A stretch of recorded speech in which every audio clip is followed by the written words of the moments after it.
আচ্ছা, আজ আমরা বাংলা আর ইংরেজি এই দুটো ভাষার একেবারে ভেতরে ঢুকে দেখব।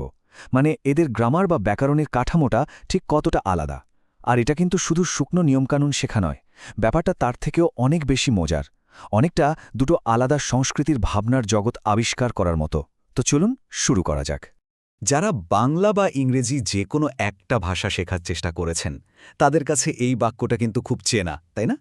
আই রিড বুকস, এই সহজ কথাটা বাংলায় হয়ে যায় আমি বই পড়ি। ভাবুন তো, শব্দগুলো তো একই, কিন্তু সাজানোর ধরনটা একদম আলাদা।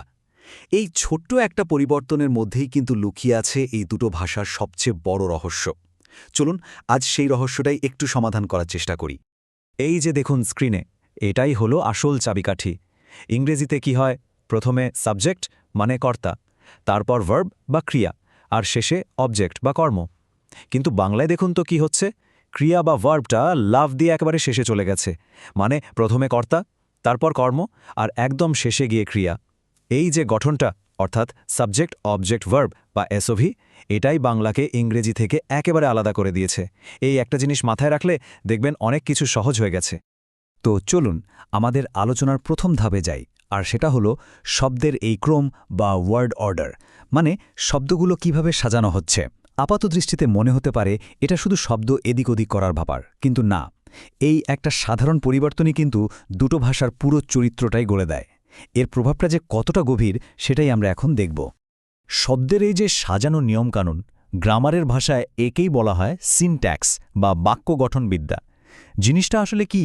খুব সহজ করে বললে এটা হলো একটা ভাষার ব্লুপ্রিন্ট। মানে ধরুন একটা বাড়ির প্ল্যান যেমন বলে দেয় কোথায় বেডরুম হবে, কোথায় কিচেন, ঠিক তেমনি সিনট্যাক্সও বলে দেয় যে একটা বাক্যে কোন শব্দটা কোথায় বসবে, যাতে পুরো বাক্যটার একটা পরিষ্কার মানে তৈরি হয়। তাহলে আমরা আবার সেই মূল মন্ত্রে ফিরে আসি, এসভিও বনাম এসওভি। ব্যাপারটা একটু ভেবে দেখুন।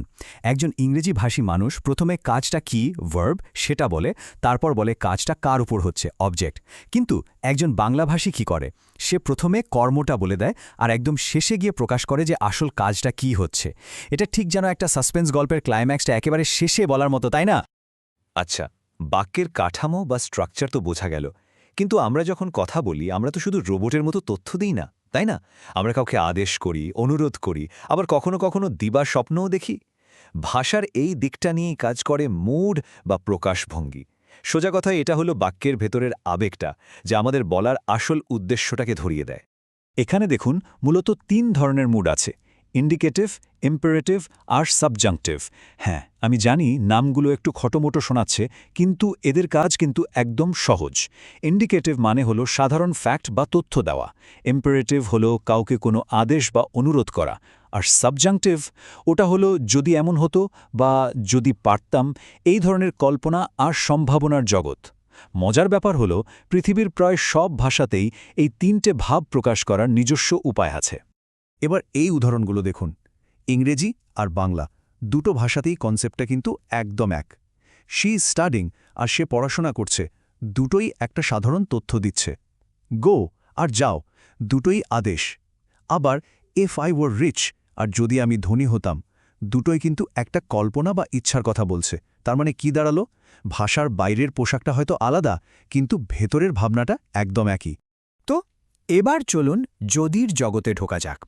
এই ছোট্ট একটা শব্দ যদি বা এফ, এটা দিয়েই কিন্তু আমরা কত কিছু করি। সম্ভাবনা মাপি, স্বপ্ন দেখি, এমনকি আফসোসও করি। এই বাক্যগুলোকেই গ্রামারে বলা হয় কন্ডিশনাল সেন্টেন্সেস বা শর্তাধীন বাক্য। আর এগুলো হলো ভাষার সেই জাদুকরী অংশ যা আমাদের এক মুহূর্তে বাস্তবতার বাইরে নিয়ে যেতে পারে। কন্ডিশনালসের মূলত এই ৪টে স্তর আছে। দেখুন কি দারুণভাবে এখানে দেখানো হয়েছে। জিরো কন্ডিশনাল হলো একেবারে ধ্রুব সত্য, অনেকটা বিজ্ঞানের সূত্রের মতো।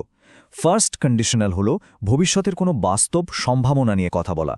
সেকেন্ড কন্ডিশনাল হলো সোজা সাপটা দিবার স্বপ্ন দেখা, যদি এমন হতো। আর থার্ড কন্ডিশনাল, ওটা হলো আফসোসের টাইম মেশিন, অতীতে ফিরে গিয়ে কিছু একটা বদলানোর ইচ্ছা। একটু ভাবলেই দেখবেন আমরা সারা দিনই কিন্তু এই ৪ ধরনের বাক্য ব্যবহার করি। আর এইটা হলো আরও এক ধাপ এগিয়ে, যাকে বলে মিক্সড কন্ডিশনাল। এখানে অতীত আর বর্তমান যেন হাত ধরাধরি করে চলে। যেমন এই বাক্যটা, যদি ডাক্তারি পড়তাম তাহলে এখন ডাক্তার হতাম।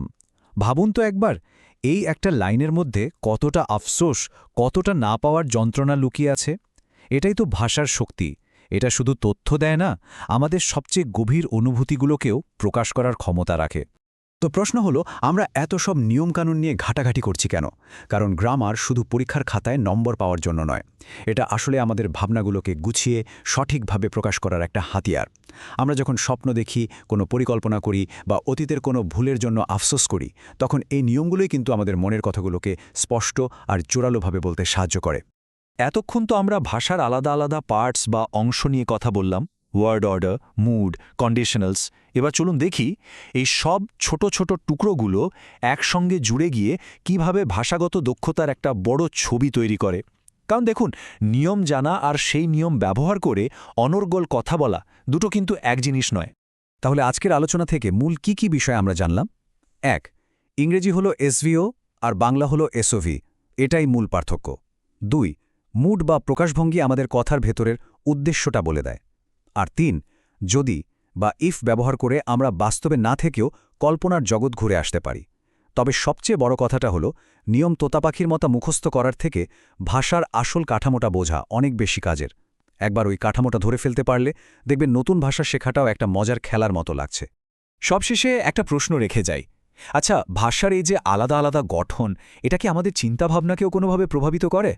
মানে একজন বাংলাভাষী যে কিনা সবসময় ক্রিয়া বা কাজটাকে শেষে রাখে, সে যেভাবে পৃথিবীকে দেখে, একজন ইংরেজিভাষী যে কাজটাকে মাঝখানে রাখে, সে কি ঠিক সেভাবেই দেখে? কর্তা, কর্ম আর ক্রিয়ার এই যে সাজানোর খেলা, এটা কি আমাদের ভাবনার জগৎকেও একইভাবে সাজিয়ে তোলে? পরের বার যখন বাংলা বা ইংরেজিতে কথা বলবেন, ব্যাপারটা একবার ভেবে দেখতে পারেন কিন্তু। ধন্যবাদ।